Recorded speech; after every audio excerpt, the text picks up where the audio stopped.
Mortar Monkey is a tower in Battles 2 that not many people have been talking about, and it's never really had a place in the meta. But thanks to No Monies, a fellow Bloons YouTuber, I've been inspired to play a couple games with Mortar to test it out, which is this video here.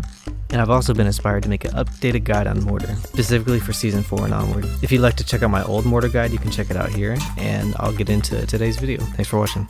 Now you can start the game with Mortar, but usually I'll just start with a starting tower such as Tac, Shooter, or Ninja. In this case Ninja, because Season 4 it's really powerful. You just go the top path and then you get your Mortar down. Eventually you can get your hero down by around round 5. And against most opponents, a 3XX Ninja can hold till round 5. For the first Mortar player's place, I'll usually get a X32 artillery. The attack speed helps really well, but the main thing is the tier 3 middle path. That lets it pop black balloons at round 9, which is very important for your early game defense setup. It just kind of smooths out everything else. Now for those asking why we cross spec into the bottom path for Mortar, as you can see here on screen, the Bernie stuff pops a large amount of balloons during the downtime. So the bottom path is more cost efficient at popping for round 5 than it is the top path. The top path is good, but just later in the game.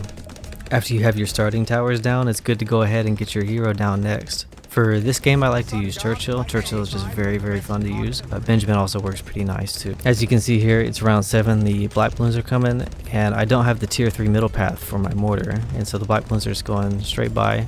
This is solved by getting the tier 3 middle path on Mortar, and your defenses hold much smoother. After you have your core defenses down, you want to go ahead and start planning for round 12 and even round 17. Now, I planned for this by getting a top path sniper.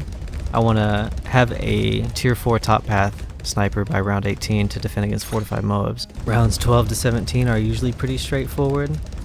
If you place 2 or 3 mortars, you usually have enough defense to defend against any zebras or rainbow pushes. And so for rounds 12 to 17, you usually just heavily eco to prepare for round 18.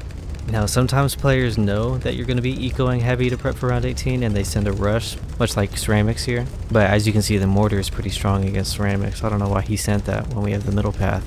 And then eventually we want to go ahead and get our top path, Sniper Monkey. As you can see here, we are now immune to any attacks up till round 22 most likely. So we can just focus on economying even more or attacking our opponent. So speaking of attacking your opponent, we're going to almost always send a fortified mob or 2 on round 18 or round 19. This is just a general stat check for any type of player to see if they can actually pop the bare minimum, and it stops people from taking their time and getting high tier upgrades like how this guy just got. He's pretty consistent with his build, so he has his ability for the Dartling Gunner. However, since we only sent 1 and he used his ability, that now opens him up for an attack on the next round, so we're going to attack him again.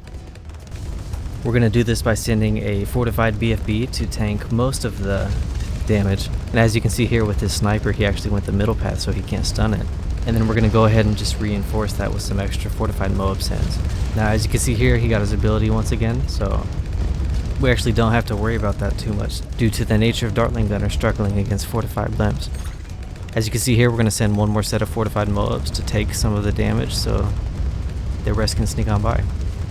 Have a strategy you would like me to try? Leave it in the comments and I may test it out for Season 4. Thanks for watching.